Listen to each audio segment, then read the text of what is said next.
I think Sir Jackie Stewart got driver of the day for me. Yeah. Well, let's You move on should, to talk yeah. about that because, yeah, look, we have to ask you, Martin. There's a tweet here from Fueled by Coffee, which asks very simply: did Jackie Stewart get into trouble for getting Roger Federer to talk to you?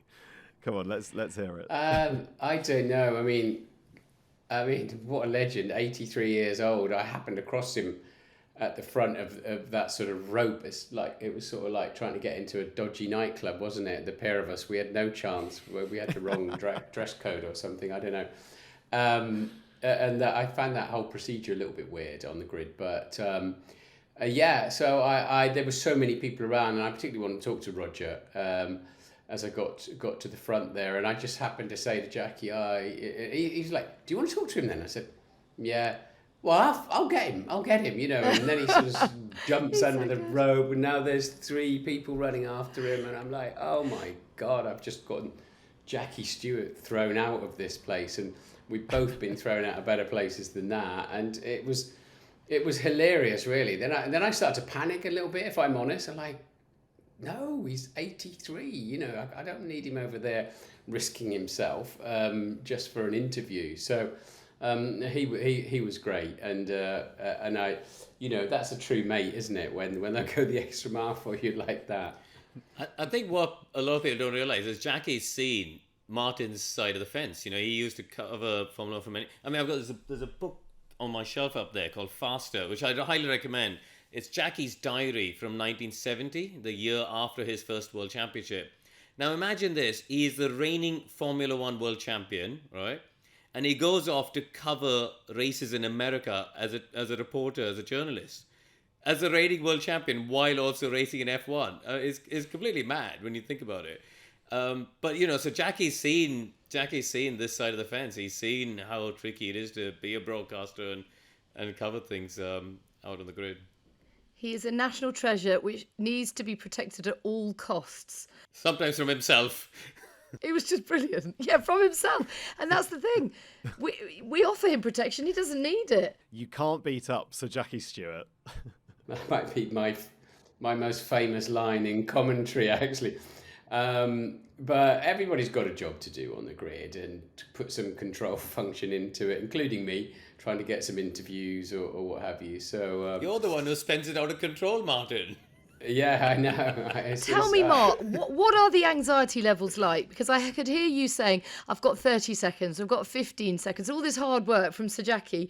Is it a waste of his time and energy? You'd be like, sorry, I'm out of time. How do you feel in that moment? Yeah, I was in what we call a hard count in our business, don't we? Into throwing to the presentation, and it's sort of non-negotiable, as you know, when you're anchoring the show, Pinky. And now I'm watching security guards, Roger Federer, then George Russell gets involved trying to explain what's going on, and Sir Jackie Stewart. I see this sort of negotiation going on over there.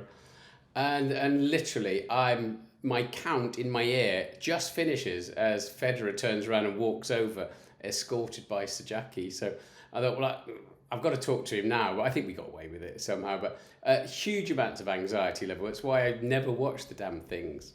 And haven't watched it for 26 years. Have you not watched it back I yet? can't believe it. I've seen it on social media, that bit. Yeah, Yeah. I've never watched a grid walk back ever. I don't know who that bloke is running around being cheeky and rude. My sort of alter ego somehow. Yeah. It was a good shirt. It was a good shirt. It was a punchy shirt, wasn't it? It was Miami. Martin, what is it about? What's it about the US grid walks that seem to deliver? I mean, you had a few incidents in recent years. Thinking of Megan Thee Stallion being the other one in Texas. What is it about the United States that delivers these moments? Well, there's an awful lot of A-listers, celebs, whatever. So last year, when between us we managed to get Patrick Mahomes and Paolo Banchero mixed up, we got a final list of 60 celebrities who were coming on the grid. Wow. This was last year. So in amongst doing a live show, we're feverishly trying to be sure who all, we get teed up through the weekend, but you get a final list of who's actually going to show up. This year it was about 40. And I'm trying to learn all of these people. in amongst our live show at the beginning of the race, and then trying to spot them, and then you Google them, and they don't look anything like their pictures online, nothing like it at all. I was supposed to be talking to Patrick Mahomes finally on the grid. He was in a sort of a very pink sort of shorts and top matching suit or something, but I never did see him again. So it is, and they come on in a wave, by the way. They don't drip feed them onto the grid. There's just this massive wave of people, and then I'm trying to work out who they are, half of whom I've never heard of, and then they've got 50 million followers or something like that. It's complete Captain Chaos. I have no idea what I'm doing and or how it happens, but it seems to happen in the end. But then one of my nieces will go, "Oh, so cool, Uncle Martin, you spoke to whoever," and I'm like, "Did I?"